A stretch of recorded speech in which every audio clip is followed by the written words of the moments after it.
குருவடி சரணம். யூடியூப் நண்பர்கள் அனைவருக்கும் அடியேனின் அன்பான வணக்கங்கள். நான் உங்கள் குருமணிகண்டன் பேசுகிறேன், பொள்ளாச்சியிலிருந்து. திருக்கணித பஞ்சாங்கத்தின்படி வரக்கூடிய சித்திரை மாதம் கன்னி ராசி அன்பர்களுக்கு என்ன மாதிரியான பலன்கள் நடக்க இருக்கு அப்படிங்கிற விஷயத்தை இந்த பதிவில் நம்ம பார்க்க போகிறோம். பாசிட்டிவ் நெகட்டிவ் ரெண்டுமே பார்த்துடலாம். நெகட்டிவ் ஏதாவது இருக்குது அப்படின்னா அதை எப்படி பாசிட்டிவாக மாற்றிக்கிறது, அதற்குண்டான வழிபாட்டு முறைகள் என்ன, அதை எப்படி செய்யணும் அப்படிங்கிற எல்லா விதமான விவரங்களையும் விரிவாக தெளிவாக டீட்டெயில்டாக நம்ம இந்த பதிவில் பார்த்துடலாம். முதல்ல இந்த மாத துவக்கத்தில் கன்னிராசிக்கு என்ன கிரகநிலைகள் இருக்குது, மேலும் இந்த மாதத்தில் என்னென்ன கிரகங்கள் பெயர்ச்சி ஆகுது, அந்த கிரக பெயர்ச்சியால் ஏற்படக்கூடிய மாற்றங்கள் என்னென்ன அப்படிங்கிறதன் அடிப்படையில் தான் இந்த பதிவானது பதிவு செய்யப்படுது. ஸோ அப்படி பார்க்கும்போது இந்த மாத துவக்கத்தில் என்ன கிரகநிலைகள் கன்னிராசிக்கு இருக்குது அப்படின்னா, ராசிக்குள்ளேயே கேது பகவான், ராசிக்கு 7ஆம் இடத்துல ராகு, சனி, புதன், சுக்கிரன், 4 கிரகங்கள் 7ஆம் இடத்துல இருக்குது. ராசிக்கு 8ஆம் இடத்துல சூரியன் இருக்கிறாரு. சூரியன் உச்சமாக இருக்கக்கூடிய ஒரு காலம். ராசிக்கு 9ஆம் இடத்துல குரு, ராசிக்கு 11ஆம் இடம் அப்படின்னு சொல்லக்கூடிய லாபஸ்தானத்தில் செவ்வாய் இருக்காங்க. ஸோ இந்த கிரக நிலைகளின் அடிப்படையில் தான் இந்த மாதமானது பிறக்குது. மேலும் இந்த மாதத்தில் என்னென்ன கிரகங்கள் பெயர்ச்சி ஆகுது அப்படின்னு சொல்லி பார்த்துட்டோம்னா, முதல்ல சூரியன் சித்திரை மாதம் 1ஆம் தேதி 14/4/2024 அன்னைக்கு 2025 அன்னைக்கு அந்த சூரியன் 7ஆம் இடத்துலேருந்து 8ஆம் இடத்துக்கு பயிற்சி ஆகிறார். சூரியன் 8ஆம் இடத்துக்கு வர்றது நல்லதா சார் அப்படின்னு கேட்கலாம். அதே போல் 8ல் சூரியன் உச்சமாகுதே சார், அதுவும் நல்ல விஷயமா அப்படின்னு கேட்கலாம். இங்கே பாருங்க, கன்னி ராசிக்கு சூரியன் அப்படின்னு சொல்லக்கூடிய கிரகம் 12ஆம் அதிபதி, விரையாதிபதி, அயன சயன போக ஸ்தானாதிபதி. அவர் போய் 8ல் மறையிறது அப்படிங்கிறது, ஒரு மறைவு ஸ்தானாதிபதி இன்னொரு மறைவு ஸ்தானத்தில் இருக்கிறது நல்லது தான். இது எப்படி சொல்லுவாங்க அப்படின்னா, கெட்டவரன் கெட்டிடில் கிட்டிடும் ராஜயோகம். ஆல்ரெடி அவர் நெகட்டிவை தரக்கூடிய கிரகம், அவர் போய் மறுபடியும் மறைஞ்சிருக்கிறார் அப்படிங்கும் போது உங்களுக்கு வரக்கூடிய அந்த நெகட்டிவிட்டி அப்படிங்கிறது இல்லாமல் போகுது அப்படின்ற மாதிரியான ஒரு அமைப்பு. இப்போது சூரியன் 12ஆம் இடத்த அதிபதியாகி 8ல் மறைந்து உச்சமடைவது உங்களுக்கு சாதகமான ஒரு செயல்முறையே அப்படிங்கிறது சொல்லிடலாம். ஓகே, அடுத்ததாக பார்த்துட்டிங்கன்னா, சித்திரை மாதம் 23ஆம் தேதி உங்களுடைய ராசி அதிபதி அப்படின்னு சொல்லக்கூடிய புதன் ராசிக்கு 7ஆம் இடத்துலேருந்து 8ஆம் இடத்துக்கு பயிற்சி ஆகிறார். அதாவது மே மாதம் 6ஆம் தேதி இந்த பயிற்சியானது நடக்குது.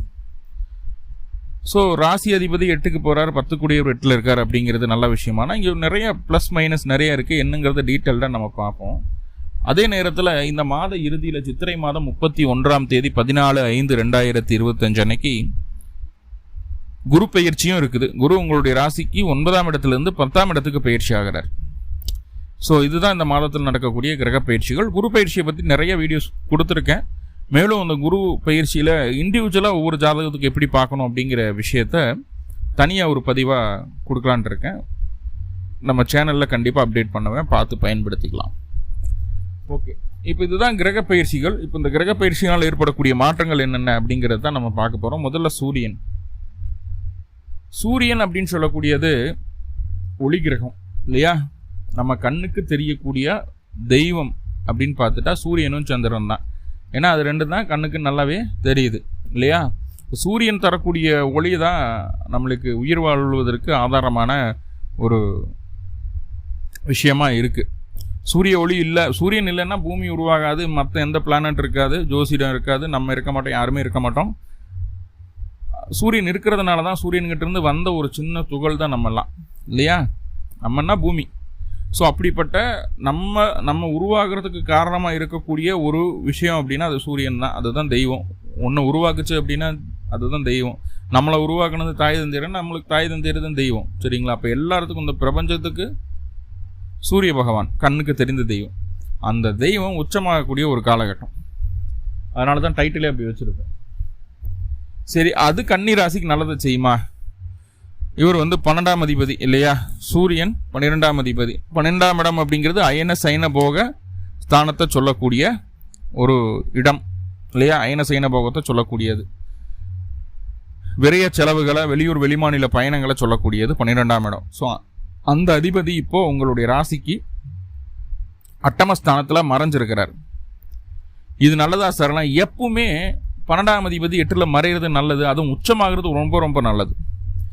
என்னென்ன விஷயங்களில் நன்மை அப்படின்னா, உங்களுடைய குணாதிசயத்தில் இது வரைக்கும் ஏதாவது நெகட்டிவிட்டி இருந்தது, எதெல்லாம் செஞ்சா எதெல்லாம் பண்ணால் உங்களை தப்பாக பேசுகிறாங்க, உங்களுடைய நடத்தையில் எதெல்லாம் மாற்றிக்கணும் அப்படிங்கிற விஷயம் இந்த சூரியன் உங்களுக்கு சொல்லி கொடுத்துருவார். அதாவது உங்களை நல்வழிப்படுத்துவதற்குண்டான ஒரு வேலையை அந்த சூரியன் செய்ய போறாருன்னு அர்த்தம். நல்வழிப்படுத்துறதுக்குண்டான வேலையை. அப்போ நல்வழிப்படுத்துறதுக்குண்டான வேலையை செய்யும்போது என்னாகுது அப்படின்னா, நம்ம இதுக்கு முன்னாடி கிடைச்ச அனுபவங்களை பயன்படுத்தி சரியான வார்த்தைகளை பேசுவோம், சரியான விஷயங்களை பேசுவோம். பண்பட்ட பேச்சு அப்படிங்கிறது இந்த காலகட்டம் நீங்க உணர முடியும். தவறான விஷயங்கள் ஏதாவது இருந்ததுன்னா அதுலேருந்து வெளியே வந்துட்டோம் அப்படின்னா உடனே நம்ம என்ன ஆயிடுறோம், நல்ல குணம் படைத்த நபர்களாக மாறிடுறோம். அப்போ உங்களுடைய புத்தியை, உங்களுடைய எண்ணத்தை, உங்களுடைய நடத்தியை, உங்களுடைய குணத்தை சரி பண்ணது, உங்களுக்குள்ளே இருக்கக்கூடிய அந்த அழுக்கை வெளியே எடுத்துகிட்டு போகுது சூரியன். உங்களுடைய அந்தரங்க விஷயங்கள், ரகசியங்கள் வெளிவரதுக்கு வாய்ப்புகள் உண்டு. அந்த இடத்துல மட்டும் கவனமாக இருங்க. குறிப்பாக சொல்லப்போனால் கணவன் மனைவி உறவு கொள்ளக்கூடிய நேரமாகட்டும், அந்த விஷயங்கள் இருக்குது இல்லைங்களா, ஊழல் அப்படிங்கிற விஷயம் இருக்கு இல்லையா, கணவன் மனைவிக்கு மட்டுமே தெரிந்த விஷயங்கள் குடும்ப உறுப்பினர்களுக்கோ இல்லை வெளி வட்டாரத்தில் இருக்கக்கூடிய நபர்களுக்கோ தெரிவதற்கு வாய்ப்புகளை ஏற்படுத்துது. சிம்பிளாக இது கணவன் மனைவின்னு இல்லை, கல்யாணமாகாதவங்களும் ஃபாலோ பண்ணலாம். ஏன்னா ஒரு துணி கடைக்கு போகிறோம், ட்ரையல் ரூமில் கேமரா இருக்கும், ஒரு ஹோட்டலில் தங்குற மாதிரியான ஒரு சூழ்நிலைகள் வந்துடும். ஸோ அந்த டைமில் பார்த்திங்கன்னா அங்கே ஏதாவது ஸ்பை கேமரா ஏதாவது ஒன்று இருக்கலாம். நம்மளுடைய அந்தரங்க விஷயங்கள் வெளியே கசிகிறதுக்கு வாய்ப்புகள் உண்டு. அப்போது ஒரு தடவைக்கு 4 தடவை இந்த மாதிரி செக் பண்ணிவிட்டு, மாதிரி விஷயங்களை செக் பண்ணிவிட்டு அதுக்கப்புறம் நீங்கள் சில விஷயங்களுக்கு ஓகே சொல்கிறதும் செய்கிறதும் இருக்கட்டும். ஏன்னா சூரியன் 12ஆம் அதிபதியாக 8ல் மறைகிறது அப்படிங்கிறது எல்லா விஷயத்திலும் நன்மையினாலும் இந்த மாதிரி சின்ன சின்ன இப்போ இருக்கிற டெக்னாலஜி படி பார்க்கும்போது கொஞ்சம் பிரச்சனைகளும் அதனால் உண்டு அப்படிங்கிறத புரிஞ்சுக்கணும். சரி, ஓகே. ஸோ அது அந்த சின்ன விஷயத்தை பார்த்துக்கிடலாம். அதே போல் அரசியல் சம்மந்தப்பட்ட விஷயங்கள்ல இல்லை பெரிய அதிகாரிகள் மூலமாக, அரசு அதிகாரிகள் மூலமாக, அரசியல்வாதிகள் மூலமாக ஏதாவது பிரச்சனைகள், வம்பு வழக்குகள் ஏதாவது இருக்கும் பட்சத்தில் அந்த வழக்குகளில் வெற்றி உங்களுக்கு உண்டாகிறதுக்கு உண்டான ஒரு சூழ்நிலையை இந்த மாதம் கிரியேட் பண்ணி விட்டுரும். நீங்கள் அந்த பிரச்சனையில் ஜெயிக்கிறதுக்கு என்ன வழியோ அது இந்த காலகட்டம் தெளிவாக தெரிஞ்சிடும். ஆனால் அதுக்காக பல விதமான அலைச்சலை மேற்கொள்ள வேண்டியது இருக்கும். நான் 12ஆம் அதிபதி 8க்கு வரும்போது அலைச்சல் நிறைய, ஒரு காரியத்துக்கு 10 தடவை நடக்கிற மாதிரி இருக்கும். என்னடா அது, நம்ம எவ்வளவோ முயற்சி பண்ணுறோம், இந்த சின்ன விஷயம் ஒரு கையெழுத்து நம்மளால் வாங்க முடியல, ஒரு பேங்க் எம்ப்ளாயிக்கிட்டேயோ இல்லை ஒரு கவர்மெண்ட் அஃபீஷியல்கிட்டையோ ஒரு கையெழுத்து நம்மளால் வாங்க முடியல. ஆனால் சிம்பிளாக அரை மணி நேரத்தில் அந்த வேலையை முடிச்சுட்டு போயிடுறாங்க. என்ன நம்ம நேரம் இப்படி இருக்குது அப்படின்னு நினைப்போம். ஒரு காரியத்தை செய்கிறதுக்கு அவ்வளோ அலைச்சலை சந்திக்க வேண்டியது இருக்கும். போராடி கடைசியில் அந்த பிரச்சனைகளுக்கு ஒரு தீர்வு, வழக்குகளில் ஒரு வெற்றி, தடைகளில் இருந்து வந்த பிரச்சனைகள், உங்களுடைய காரியங்கள் தடைகளாகிட்டே இருக்குன்னு அந்த தடைகளை நகர்த்தி காரியத்தை வெற்றி பெற வைக்கிறதுக்கு உண்டான ஒரு சூழலை இந்த சூரியன் ஏற்படுத்தி கொடுத்துருவார். முக்கியமாக சொல்லப்போனால் 12ஆம் அதிபதி 8ல் உச்சம் பெறும்போது இம்போர்ட் எக்ஸ்போர்ட் பிஸ்னஸ் பண்ணுறவங்க, வெளிநாடு வெளி மாநிலம் சம்மந்தப்பட்ட விஷயங்களில் இதில் கூர்சை மாற்றிக்கிறது, போக்குவரத்து இருக்கக்கூடிய நபர்கள் இந்த காலகட்டம் நிறைய வருமானத்தை சம்பாதிப்பாங்க. நிறைய வருமானத்தை சம்பாதிப்பாங்க. அடுத்தவங்ககிட்ட இருக்கிற காசு நம்மளுக்கு தேடி வர்றதுக்கு உண்டான ஒரு சூழ்நிலையை சொல்லுது. அதை நல்லா புரிஞ்சுக்கணும். இப்போ உங்களுடைய வாழ்க்கை துணையினுடைய குடும்பம் விருத்தி அடைவதை உன்னால் பார்க்க முடியும். அப்போ அவங்க குடும்பத்தில் யாராவது ஒரு பிரெக்னென்ட் ஆகிறதோ, ஏதோ ஒரு நல்ல காரியம் நடக்கிறதோ, இல்லை வீட்டில் நாய் வளர்த்திட்டு இருந்தால் நாய்க்குட்டி போகிறதோ, ஆடு வளர்த்திட்டு இருந்தால் ஆடுக்குட்டி போகிறதோ, கண்ணுக்குட்டி போடுறதோ, கண்ணுக்குட்டினா மாடு கண்ணுக்குட்டின்றதோ கண்ணின்றதோ, இந்த மாதிரி விஷயங்கள் ஏதாவது ஒன்று நடக்கும். சரிங்களா? இது அவங்க குடும்பத்தில் நடக்கிறது, வாழ்க்கை துணையினுடைய குடும்பத்தில் நடக்கிறதுக்கு வாய்ப்புகள் உண்டு. ஸோ நம்ம அனுபவத்தை சரியாக பயன்படுத்தி நல்லா பேசி நல்ல விதமாக நம்மளை காட்டிக்குவோம் அப்படிங்கிறது சொல்லுது. இது நல்லா புரிஞ்சுக்கணும். நல்ல விதமாக நம்மளை காட்டிக்குவோம், அவ்வளோதான். இப்போ சூரியன் அப்படின்னு சொல்லக்கூடிய கிரகம் அட்டமஸ்தானத்தில் இருக்குது. இது சிம்பிளாக ஒன்று பார்த்துக்கலாமே. என்னென்னா 12ஆம் அதிபதி 8ல் இருக்கிறது நல்லது அப்படின்னாலும், சூரியன் அப்படின்னு சொல்லக்கூடிய கிரகம் 8ல் மறைகிறது அப்படின்னு ஒன்று இருக்கு இல்லையா, தெய்வம். அதாவது பிரபஞ்சத்துக்கே ஒளியை தரக்கூடிய ஒரே ஒரு கண்கண்ட தெய்வம் சூரிய பகவான். ஸோ அவர் 8ல் மறைகிறார் ராசிக்கு அப்படிங்கும்போது என்ன ஆகும்? நல்லதா சார்னா இதில் நிறைய விஷயங்களுக்கு ப்ளஸ் என்ன அப்படின்னா, ஆயுள் சம்மந்தமான விஷயங்களில் பயம் பதட்டம் ஏதாவது இருந்ததுன்னா, இந்த ஆயுள் சம்மந்தமான விஷயங்கள் அது சார்ந்த விஷயங்களில் பயம் இருக்கிறது போயிடும்.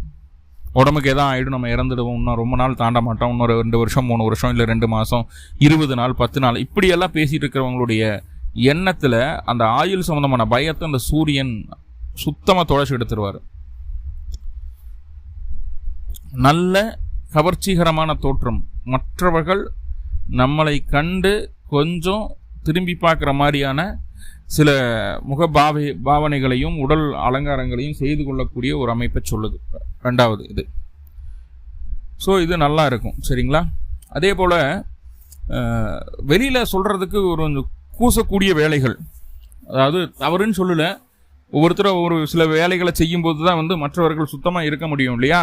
இப்படி பார்க்கும்போது கறி கடை வச்சுருக்காங்க, ஒரு மட்டன் கடை ஒரு சிக்கன் கடை இருக்குது அப்படின்னா அவங்க கட் பண்ணி தான் கொடுக்கணும், வேறு வழி இல்லை. சரிங்களா? அந்த மாதிரி பிறர் முகம் சுளிக்குமாறு உங்களுடைய தொழில், கன்னிராசி அன்பர்களுடைய தொழில் இருந்தது அப்படின்னா அதில் செம காசு பார்க்க போகிறீங்க. இந்த மாதம் நல்லா இருக்க போகுது அப்படிங்கிறத சொல்லுது. நல்ல வருமானம் ஏற்பட போகுது அப்படிங்கிறத சொல்லுது. அதே நேரத்தில் உங்களை பற்றின ஒரு தவறான வதந்தி தான் பரவும், தவறான வதந்தி பரவும். அதன் மூலமாக நீங்கள் ஃபேமஸ் ஆகிடுவீங்க. தவறாக நம்மளை பற்றி சித்தரிக்கிறாங்க பிடிக்கிறாங்க அப்படின்னு நினச்சிட்டு ஒன்றும் அங்கலாப்பட வேண்டாம். உங்களுடைய தவறு வதந்தியாக பரவுது அப்படின்னா அது மீண்டும் உங்களுக்கு நல்ல பெயரை பெற்றுத்தரக்கூடிய ஒரு அமைப்பாக மாறிவிடும். வதந்தி பரவிடும், அப்புறம் போய் வதந்திகளை நம்பாதீங்க, இவர் இந்த மாதிரி தான் அப்படின்னு சொல்லி உங்களுக்கு அவங்களே சர்டிஃபிகேட்டும் கொடுத்துருவாங்க. நம்ம ஒன்றுமே பண்ண வேண்டாம், ஃப்ரீ அட்வர்டைஸ்மெண்ட் அப்படின்ற மாதிரி ஆகிடும், ஃபேமஸ் பண்ணி விட்டுருங்க. அது சூரிய தசாபுத்தி நடந்துட்டு இருந்ததுன்னா நான் சொல்கிறது அப்படியே நடக்குங்க, கவனமாக இருங்க. ஓகே, ஸோ இதெல்லாம் நல்ல ஒரு பாசிட்டிவான விஷயங்களாக இருந்தாலும் சில நெகட்டிவ் இருக்குது. என்ன அப்படின்னு பார்த்துட்டிங்கன்னா, குழந்தைகளுக்காக இந்த காலகட்டம் முயற்சி பண்ணிகிட்டு இருக்கீங்க. அட்டமத்தில் சூரியன் இருக்கும்போது குழந்தைகளுக்காக முயற்சி பண்ணிகிட்டு இருக்கீங்கன்னா அந்த குழந்தை பாக்கியம் தள்ளி போவதற்கோ தடை ஏற்படுவதற்கோ வாய்ப்புகள் இது ஏற்படுத்திடும். அப்போது குழந்தைக்காக மருத்துவ செலவு எடுத்துகிட்டு இருக்கோம், ட்ரீட்மெண்ட் பார்த்துட்டு இருக்கோம், ஐவிஎஃப் பண்ணுறோம், பிடிக்கிறோம், அந்த மாதிரியான விஷயங்கள் ஏதாவது இருந்ததுன்னா இந்த மாதம் அதற்கு ரொம்ப மெனக்கடாதீங்க. ஸோ சக்ஸஸ்ஃபுல்லாக அது நடக்கிறதுக்கு வாய்ப்புகள் குறைவு. அதேமாரி கரு நின்னாலும் நல்லபடியாக கரு தங்கி குழந்தையாக பெற்றெடுக்கக்கூடிய ஒரு சூழ்நிலை இல்லை. அது மீறி அது நடந்தாலும் அங்கே அந்த குழந்தைக்கு உடல்நல தொந்தரவுகளோடு தான் பிறக்கும் அப்படிங்கிற மாதிரியான ஒரு சில விஷயங்கள் எல்லாம் இருக்குது. அட்டமத்தில் சூரியன் இருக்கும்போது உண்டான கரு கண்டிப்பாக பாதிப்புக்கு உள்ளாகும் அப்படிங்கிறது சொல்லப்பட்ட விஷயம். ஸோ அட்டமத்தில் சூரியன் இருக்கும்போது கொஞ்சம் கவனமாக இருங்க. அந்த கரு சம்மந்தமான விஷயங்கள், குழந்தை பிறப்பு சம்மந்தமான விஷயங்களை தேவையில்லாத ரிஸ்க் எடுக்க வேண்டாம் அப்படிங்கிறத சொல்லுது. 2வதாக உங்களுடைய வாழ்க்கை துணைக்கே உடல் தொந்தரவுகள் அது ஏற்படுத்திடும்.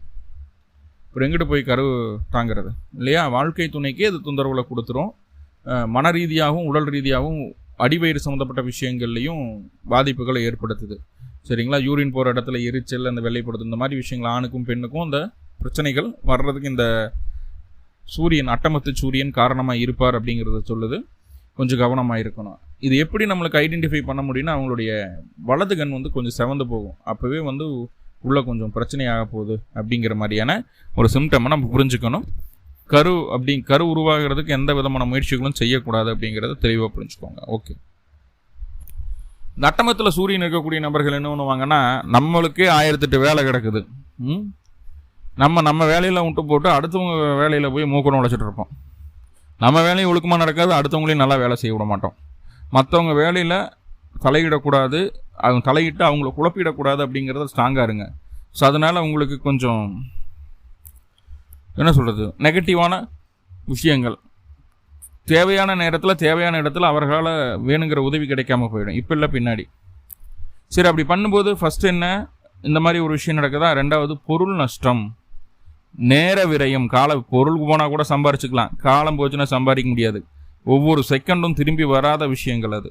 சரிங்களா? நம்ம ரொம்ப ரொம்ப வேலிடான விஷயமா பார்க்குறதுக்கு தங்கத்தை விட வேலிடான விஷயம் அப்படின்னா நேரம் தான். அதை தயவு செஞ்சு வேஸ்ட் பண்ணாதீங்க அப்படின்னு நான் ஒவ்வொரு டைமும் என்னோடய கிளைண்ட்டுக்கிட்ட சொல்லுவேன். ஆனால் இந்த காலகட்டம் கன்னி ராசி அன்பர்கள் நேர விரயம் செய்வீர்கள். பொருள் நஷ்டம் அதனால் ஏற்படும். சில நேரங்களில் யாருக்கும் அட்ஜஸ்ட் பண்ணி போகிறதுக்கு மனசு பிடிக்காது. யார் சொல்கிறதையும் நம்ம கேட்க மாட்டோம், எல்லாத்துக்கும் எகெயின்ஸ்டாகவே நிற்போம் அப்படின்ற மாதிரியான ஒரு அமைப்பு இருக்கும். யார் சொல்கிறதையும் பொருட்படுத்தாமல் இருக்கக்கூடிய ஒரு மனநிலைமை. சில நேரங்களில் விபத்துகளை சந்திக்க வேண்டிய ஒரு சூழ்நிலை இருக்கும். தலையில் கை பெருவிரலில் கால் பெருவிரலில் அடிபடுறதுக்குண்டான வாய்ப்புகளை சொல்கிறது. இப்போது அப்படியெல்லாம் இந்த மாதிரிலாம் கொஞ்சம் நடக்கும்போது மனசு கொஞ்சம் தெளிவில்லாமல் ஆகிடுதா, அப்போ உடனே என்ன ஆகும்னா அட்டமத்தில் சூரியன் இருக்கும்போது உடம்பு பலவீனமாக ஃபீல் பண்ண ஆரம்பிச்சிருவீங்க. என்ன தான் நம்ம ஹெல்த்தியாக இருந்தாலும் இந்த மாதம் மட்டும் ரொம்ப பலவீனமாக இருக்கிற மாதிரி நம்மளுக்குள்ளேயே தோணிடும். நம்மளுடைய வாழ்க்கை துணைக்கும் உடல் பலவீனத்தை சொல்லுது, நம்மளுக்கு மன ரீதியான பலவீனம் உடல் இருக்கிற மாதிரி நீங்கள் நினச்சிக்குவீங்க அப்படிங்கிறத சொல்லுது. அப்போது அட்டமத்தில் சூரியன் இருக்கும்போது சுய முடிவுகளை எடுக்கக்கூடாது. உங்களுக்கு நல்லது மட்டும் நினைக்கக்கூடிய வெல்விஷர் யாராவது இருக்காங்கன்னா அவங்ககிட்ட உங்களுடைய முடிவுகளை, உங்களுடைய கருத்துக்களை சொல்லிவிட்டு இது பண்ணலாமா வேணாமான்னு கேட்டுட்டு அவங்க என்ன சொல்கிறாங்களோ அதை கேட்டு பண்ணுங்கள். சுய முடிவுகள் உங்களுக்கு மிகப்பெரிய பக்க விளைவுகளை ஏற்படுத்திவிடும் அப்படிங்கிறத சொல்லுங்கள். சரியா? சரி, ஓகே. சூரியன் இப்படி நிறைய நன்மைகளை செய்தாலும் சின்ன சின்ன பிரச்சனைகளும் செய்யாமல் இருக்கிறது இல்லை. அதுக்கு என்ன வழிபாடு அப்படிங்கிறத பதிவினுடைய இறுதியில் பார்க்கலாம். இப்போ புதன் அப்படின்னு சொல்லக்கூடிய கிரகத்துக்கு வருவோம். இது வரைக்கும் 7ஆம் இடத்துல இருந்தார். 7ஆம் இடத்துல வக்ர அஸ்தமனம், உங்களுக்கு வக்ரமாகிறது, வக்ர நிவர்த்தி ஆகிறதும், 2வது உங்களுக்கு நீச்சபங்க ராஜயோக அமைப்புகள் இருக்கிறதுமா அந்த புதனுடைய வேலைகள் இருந்தது. புதன் கொஞ்சம் பலமாக தான் இருந்தாலும் உங்களுடைய ராசி அதிபதினு சொல்லலாம். இப்போது சித்திரை மாதம் 23ஆம் தேதி 6/5/2025 அன்னைக்கு உங்கள் ராசிக்கு 8ஆம் இடத்துக்கு பயிற்சி ஆகிறார். புதன் அப்படின்னு சொல்லக்கூடிய ராசி அதிபதி 8க்கு போகிறது நல்லதா சார் அப்படின்னு கேட்டால் இங்கே ஒரு சின்ன ஒரு விஷயம் இருக்குது. என்ன அப்படின்னு பார்த்துட்டிங்கன்னா, 8ஆம் இடத்துல இருக்கும்போது ஆசனமாகி அதே நேரத்தில் யூரின் போகிற இடத்துல எரிச்சலோ சின்ன பாதிப்புகளோ பிரச்சனைகளோ வர்றதுக்கு வாய்ப்புகள் உண்டு. அப்போது அது சம்மந்தமான விஷயங்கள் வராமல் இருக்கிறதுக்கு என்ன வழி அப்படின்னு பாருங்கள். ரொம்ப ஹார்டு புரோட்டீன் அதிகம் இருக்கிற ஃபுட்டை எடுத்துக்காதீங்க. நீர் அதிகமாக சேர்த்துங்க. யூரின் போகிறது சரியாக இருக்கட்டும். சரிங்களா? சூடு பிடிச்சிடும், கடுகடுன்னு ஆகிடும், ரொம்ப சிரமப்படுவீங்க. இந்த புதன் அட்டமத்துக்கு வந்த நாளன்னைக்கு அந்த பிரச்சனையை கொடுக்கும் உங்களுக்கு. சரிங்களா? ஸோ கொஞ்சம் அந்த விஷயத்தில் கொஞ்சம் கவனமாக இருக்கணும். அதே நேரத்தில் மாயக்கண்ணன் செய்யக்கூடிய வேலைகளை நீங்களும் செய்வீர்கள் அப்படிங்கிறது சொல்லுது. அட்டமத்தில் புதன் இருந்தது அப்படின்னா அப்போது கொஞ்சம் இல்லை நிறையாவே மற்றவர்களுக்கு தெரியாத வண்ணம் உங்களுடைய செயல்பாடுகள் இருக்கும். திருட்டுத்தனன்னு சொல்ல விளையாட்டாக சொன்னால், ஆனால் மற்றவர்களுக்கு தெரியாத அளவுக்கு நம்மளுடைய செயல்பாடுகள் இருக்கும் அப்படிங்கிறது சொல்லுது. மற்றவர்கள் நம்மளை கண்டுபிடிக்கவே முடியாது. அதான் மாயக்கண்ணன் அப்படின்னு சொன்னா இல்லையா, அவர் என்ன செய்கிறாரு நம்ம யாருன்னா நீங்கள் ஐடென்டிஃபை பண்ணவே முடியாது. எல்லாத்துக்கும் நல்ல வேணாம். ஸோ அதை நம்ம புரிஞ்சுக்கணும். சூரியனும் அட்டமத்தில் இருக்குது, புதனும் அட்டமத்தில் இருக்குது, 2ஆம் இடத்தை பார்க்குறாங்க. அப்படிங்கும்போது அதிகப்படியான கோபம். ராசி அதிபதி கூட புதன் ராசி அதிபதி கூட சூரியன் இருக்கிறார். புதன் அப்படிங்கிற ராசி அதிபதி கூட கோபம். சூரியன் உச்சமாக இருக்கும், அதிகப்படியான கோபம், பெருஞ்சினம் வரும். யாருனாலும் இவங்களை கண்ட்ரோல் பண்ண முடியாது. இப்போ தான் பெட்டிங் போகிறது, பந்தயம் பிடிக்கிறது, ஷேர் மார்க்கெட்டில் இன்ட்ராடே டெய்லியும் போட்டு சீக்கிரம் நிறைய காசு சம்பாதிக்கணும்னு சொல்லி போட்டு அந்த சூதாட்டம் சம்பந்தமான விஷயங்கள், விரைவில் பணக்காரனாவது எப்படி, அந்த மாதிரி விஷயங்களுக்குள்ளே ஓடிடுவோம். சம்பாதிக்கிறதுக்காக எந்த வழியிலையும் போகலாம் அப்படின்ற ஒரு மனநிலைமை வந்துடும். ஏன்னா அந்தளவுக்கு முன்னாடி கஷ்டப்படுத்தியிருக்கோம் உங்களை. ஸோ பணத்தினுடைய அருமை தெரியக்கூடிய ஒரு சூழல், பணம் சேமிக்கிறதுக்கு வழி என்னங்கிறது தேடக்கூடிய ஒரு சூழல், மற்றவர்களுடைய பணம் நம்மளுக்கு வந்து சேரும் அப்படின்னு நம்புறது. ஓகே, இந்த நேரங்களில் கையிலையோ காலிலையோ அடிபடுறதுக்கு வாய்ப்புகள் உண்டு, பார்த்துக்குங்க. முக்கியமாக திருமணம் ஆகாத ஆண்களோ பெண்களோ அல்லது திருமணமான ஆண்களோ பெண்களோ அந்த பருவ வயது இருக்கும்போது உங்களுடைய நல்லா பாருங்கள், உங்களுக்கு கன்னி ராசிக்காரங்க என்ன பண்ணுவாங்கன்னா, உங்களுடைய விருப்பம் வேறொரு நபர் மீது, உங்களுக்கு உரிமைப்பட்ட நபர் இல்லாமல் வேறொரு நபர் மீது போவதற்கு வாய்ப்புகள் அதிகம் உண்டு. ரொம்ப ரொம்ப எச்சரிக்கையாக இருக்க வேண்டிய காலகட்டம். நீங்கள் தவறே பண்ணலினாலும், நான் வதந்தின்னு முன்னாடி ஒரு வார்த்தை சொன்னேன், தவறே பண்ணலனாலும் தவறு பண்ண மாதிரி சித்தரிக்கப்படும். பிறர்மனை நோக்கல் அப்படிங்கிறது இருக்குது இந்த காலகட்டம். சரிங்களா? தசாபுத்தி சம்மந்தப்பட்டது அப்படின்னா கண்டிப்பாக அது பாதிப்புகளை கொடுத்தே தீரும். கொஞ்சம் நம்ம கவனமாக இருக்க வேண்டியது அவசியம் அப்படிங்கிறத தெளிவாக புரிஞ்சுக்குங்க. ஓகே, இப்போ பாருங்க, இதே அவர் 10ஆம் அதிபதியாக இருக்கிறார் புதன் இல்லையா, உங்களுடைய ராசிக்கு அவர் 10 கூடியவர். 10ஆம் அதிபதி 8ல் மறையலாமா சார் அப்படின்னா சில நன்மைகளும் அதில் உண்டு. என்னங்கிறத முதல்ல பார்க்கலாம். 10ஆம் அதிபதி 8ல் மறையும் போது உங்களுக்கு இன்னொருத்தர்கிட்ட வேலை செஞ்சுட்டு இருக்கோம் அப்படின்னா அது சிறப்பாக இருக்கும். அதில் ஒர்க்லோடெல்லாம் கொஞ்சம் கம்மியாயிடும்னே சொல்லலாம். அதே போல் ஆயுள் சம்மந்தமான விஷயங்கள் இருக்கக்கூடிய பயம் நீங்கிடும். சூரியன் ஆல்ரெடி அதே விஷயத்தை செய்கிறாரு, புதனும் அதே விஷயத்தை செய்யுது. சரிங்களா? இது கணவன் மனைவி உறவுகளில், குழந்தைகள் உறவுகளில் பாதிப்பு ஏற்படுத்துறது, ஒரு மகிழ்ச்சியின்மை அப்படிங்கிற ஒரு விஷயத்தை கொடுத்துருது. சந்தோஷமாக இருக்க முடியாது, அவ்வளோதான். குடும்பத்தோடு சேர்ந்து சந்தோஷமாக இருக்க முடியாது அப்படிங்கிறது சொல்லுது. ஆனால் ஜீவனத்துக்கு உண்டான வேலையெல்லாம் நடந்துடும், வருமானத்துக்கு உண்டான வேலையெல்லாம் வந்துடும். எதிர்பாராத வருமானத்தை சம்பாரித்து கொடுத்துரும் அட்டமத்தில் இருக்கக்கூடிய 10ஆம் அதிபதி. அதே நேரத்தில் பணம் எந்த வழியில் வருதுங்கிறது பிறருக்கு தெரியாது, நம்மளுக்கே சில நேரம் தெரியாது, ஆனால் சம்பாரிச்சிடுவோம். அடுத்தவங்களை குறை கூறிகிட்டே இருப்போம். நம்ம சுற்றி இருக்கிற மகளையோ மகனையோ மனைவியோ கணவரையோ மாமனாரையோ மாமியாரோ அவங்க பண்ணுற தப்புகள் மட்டும்தான் இப்போ கண்ணுக்கு தெரியும். அதை திரும்ப திரும்ப சொல்லிக்கிட்டே இருப்போம். அதனால் நம்மளை நம்மளை ஒரு எதிரி மாதிரி பார்க்க ஆரம்பிச்சிருவாங்க நம்மளுடைய உறவுகள். ஸோ அந்த விஷயத்தில் கொஞ்சம் கவனமாக இருங்க. அட்டமத்தில் புதன் இருக்கிறது நல்லதா சார் அப்படின்னு கேட்டுட்டா, அட்டமத்தில் புதன் இருக்கிறது அப்படிங்கிறது நல்ல கேள்வி ஞானத்தை கொடுத்துரும். படிப்பில் கோட்டை விட்டுருவோம், ஆனால் அனுபவ அறிவு அப்படிங்கிறது அதிகமாக இருக்கும். ரொம்ப ஆடம்பரமாக இருக்கணும்னு நினைப்போம். நிறைய ஆடம்பர செலவுகளை செய்ய வச்சிரும் இந்த காலகட்டம். நல்ல சாமர்த்தியம் உண்டு, பிரச்சனைகளை சமாளிக்கிற தன்மையும் வல்லமையும் உண்டு. இப்போ புதன் அட்டமத்தில் இருக்கிறது அப்படிங்கிறது உங்களுக்கு பாசிட்டிவான விஷயமா இருக்குது. என்ன, படிப்பில் அது தொந்தரவை கொடுத்துருது, படிப்பில் தொந்தரவு கொடுத்தது, ஆடம்பரத்துக்காக கொஞ்சம் செலவுகளை செய்ய வச்சிருது. ஆனால் உறவினர்களோட உதவியில் அந்த காலகட்டம் கிடைக்கும். அதுதான் மறைமுகமான ஒரு நன்மை. சரி, நிறைய பாசிட்டிவ் இருக்குது, சின்ன சின்ன நெகட்டிவ் இருக்குது இல்லையா? நெகட்டிவாக பாசிட்டிவாக மாற்றிக்கிறதுக்கு என்ன பண்ணுறது? அருகில் இருக்கக்கூடிய கிருஷ்ணர் ஆலயங்களுக்கு சென்று கிருஷ்ணருக்கு கொஞ்சம் நெய் தீபம் போடுங்க, வெண்ணெய் வச்சு வழிபாடு செய்துட்டு வாங்க. ரொம்ப ரொம்ப அற்புதமான மாதமாக இது உங்களுக்கு அமையும். வாழ்த்துக்கள், வாழ்வளமுடன். இந்த சூரியன் புதன் 8ல் மறையுன்னு சொல்லி பயப்பட வேண்டாம், நன்மைகள் நிறையா இருக்குது. தைரியமாக இருங்க, வெற்றி உங்கள் பக்கம்தான். நன்றி, வாழ்வளமுடன். திருச்சிற்றம்பலம்.